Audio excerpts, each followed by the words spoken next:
쇼핑을 할 때면 품질과 가격 등에 대해 꼼꼼히 살피면서 합리적인 선택을 하려는 게 소비자들의 마음인데요. 그 마음과 다르게 모르면 잘못 선택하는 경우가 있어서 알려드리려 해요. 이 내용 확인하시고 냉장고로 가셔서 어떤 제품을 산 건지 한번 확인해 보세요. 1. 우유. 완전식품으로 알려져 있는 우유를 구입할 때는 꼭 제품 설명을 잘 읽어봐야 된다는군요. 제품에 적혀있는 원재료 및 참량 부분에는 원유 함량이 표기되어 있는데 100%도 있지만 30%, 20%인 우유도 있답니다. 원유의 함량이 낮은 우유는 나머지 분량이 비교적 저렴한 탈지분유 등으로 대신 채워져 있죠. 그러다 보니 이렇게 당당하게 환원유라고 적혀있는 우유를 확인하지 않고 가격이 싸다고 선택하게 되면 첨가물이 들어간 가짜 우유를 마시는 거라고 생각하셔야 한답니다. 우유 구입할 때는 원유 함량이 100%인지를 꼭 확인하세요. 2. 체중 조절용 시리얼. 간편하고 맛도 좋은 다이어트 식품인 체중 조절용 시리얼은 다이어터 사이에 필수품이 되었죠.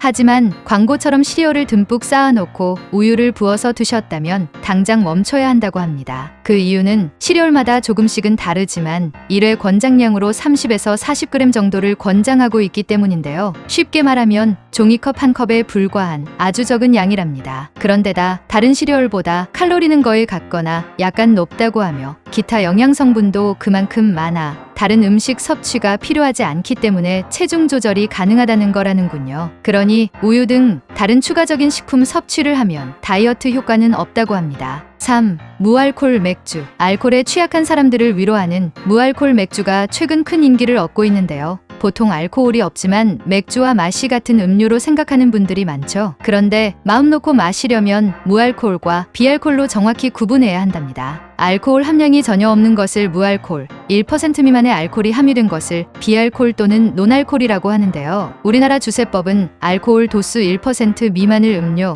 1% 이상을 주류로 구분한다고 해요. 따라서 무알콜 맥주도 표기를 잘 보셔야 하는데요. 우리가 무알콜이라고 생각하고 마시는 경우라면 당연히 알코올이 0%인 것으로 생각하지만 사실은 그렇지 않을 수 있기 때문이에요. 이름에 0.0이 적힌 맥주는 알코올이 0.1% 미만 함유, 0.00이 적힌 맥주는 알코올이 0.01% 미만 함유되어 있다는 뜻이기 때문인데요. 그러니 알코올이 없는 무알콜 맥주를 즐기고 싶다면 0.00이라고 적힌 제품을 선택하셔야 한답니다. 4. 오렌지 주스. 오렌지 주스를 구입할 때도 뒷면의 제품 정보를 잘 살펴보셔야 해요. 과채 음료 또는 과채 주스 중 어떻게 적혀 있는지를 확인해야 하는 건데요. 이 표기로 과즙의 함량을 비교할 수 있기 때문이에요. 식품의약품안전처에서는 과채즙이 10% 이상인 경우에는 과채 음료, 95% 이상인 경우에는 과채 주스로 표기하도록 규정하고 있어요. 만약 과채즙이 10% 미만이라면 혼합음료가 되는데요. 이 경우에는 맛을 내기 위해 설탕이나 첨가물이 더 많이 들어간대요. 그런데 과즙 100%라고 당당하게 적힌 과채 주스라고 해도 다 똑같은 과채 주스가 아닌데요. 종류에 따라 과즙의 여러 성분을 섞은 농축 주스와 과즙 100%만으로 주스를 만들어낸 비농축 주스로 나누어진다는군요. 당연히 100% 비농축 주스가 가장 좋은 주스랍니다. 주스 하나 사는 것도 쉽지 않으니 그냥 오렌지 사다가 직접 갈아먹는 게 낫겠군요. 오늘은 생활에서 알고 있으면 도움이 될 만한 이야기를 알아봤는데요. 잘 기억하셨다가 쇼핑할 때 참고하셔서 활용해 보세요.